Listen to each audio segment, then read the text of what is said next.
warahmatullahi wabarakatuh. Bismillahirrahmanirrahim. Alhamdulillahirabbil alamin.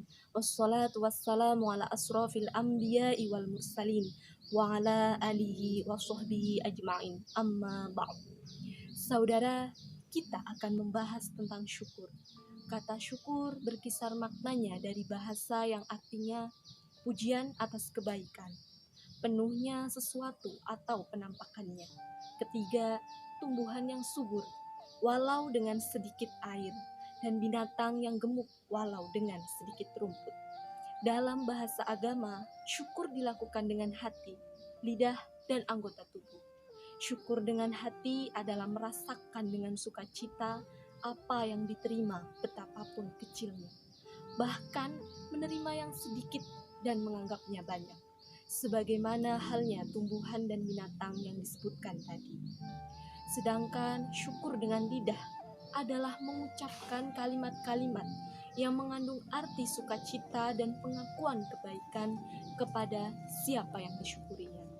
Dalam konteks bersyukur dengan lidah kepada Allah Subhanahu wa Ta'ala adalah dengan mengucap kalimat Alhamdulillah, segala puji bagi Allah, yakni mengakui bahwa nikmat yang dirasakan walau tidak secara langsung dari Allah, yakni melalui manusia, namun tetap saja harus disadari bahwa itu dari Allah Subhanahu wa Ta'ala.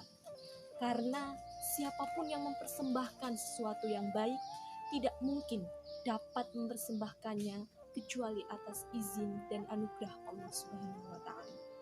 Adapun syukur dengan anggota tubuh, maka ia adalah dengan amal perbuatan yang tercermin dengan dua bentuk.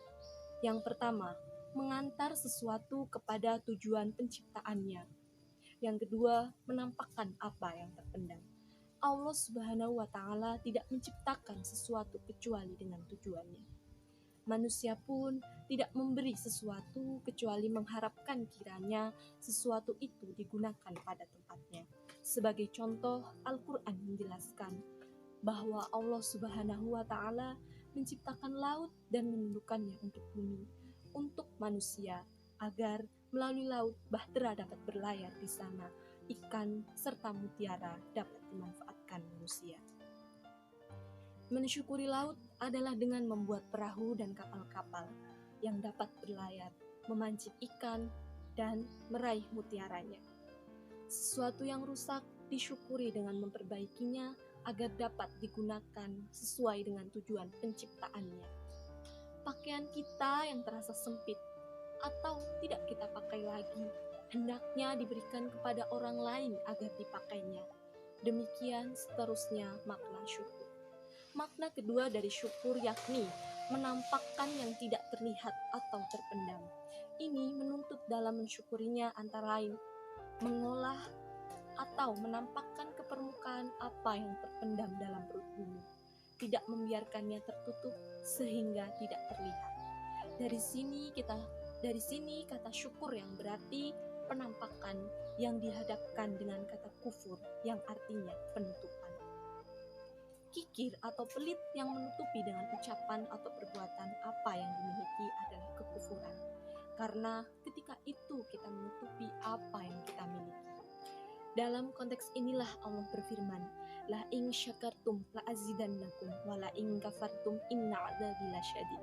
Artinya, kalau kamu bersyukur, pasti akan kutambah untukmu nikmatku. Dan kalau kamu kufur, yakni kikir, sesungguhnya siksaku amat pedih. Ini karena syukur diartikan sebagai penampakan atau menampakkan sesuatu ke permukaan, sedang kufur adalah menutupi.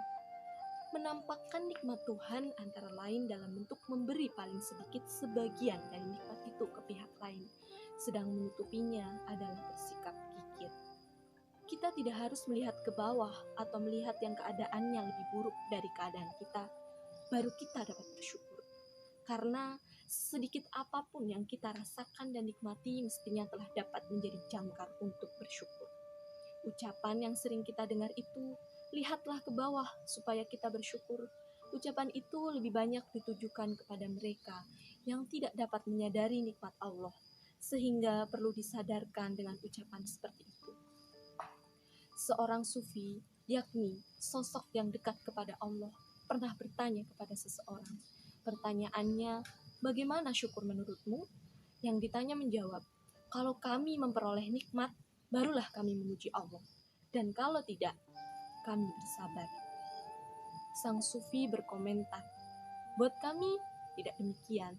Tapi jika kami memperoleh nikmat, kami dahulukan orang lain atas kami dengan memberi nikmat itu kepadanya. Dan bila kami terkena musibah, kami tetap bersyukur, karena tidak sesaat pun kami luput dari nikmat Allah.